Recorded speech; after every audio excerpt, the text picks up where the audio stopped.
खुशी देख रहे हो खुसी स्वस्थानीको पहिलो दिन उठ्या बिहान हरसर धोया पछि आमासित गए टिकासिका लगाए अनि भगवान्जीलाई फुल चढाए।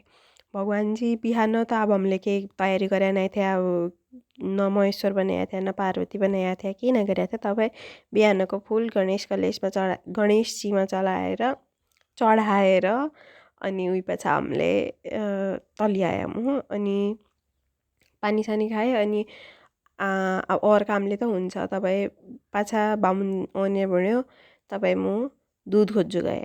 दुध हाम्रा पारी थियो गाईको दुध तपाईँ पारी गए दुधले ल्याउन लेखा अनि फुलले खोज्छ लेखा दुध पाछा आमाले बेटाया फुल म आफै टिप्पर ले बेटाया अनि घर आएर ठिक्क बाहुनमा जाएको थिएँ अनि मैले आमासित मिलेर शिव पार्वतीको मूर्ति बनाया। महेश्वर र पार्वतीको मूर्ति भन्नाले अब हामीले आकृति बनाया उनरा मम्मीले उनलाई सजाया पछि उनके लेखा मालाले बनाया उन फुल उनका नाना नाना अनि पूजासुजा गरेर चाह खाएर आजको दिनको 1.5 घन्टा 2 घन्टाको पूजा समाप्त गरे।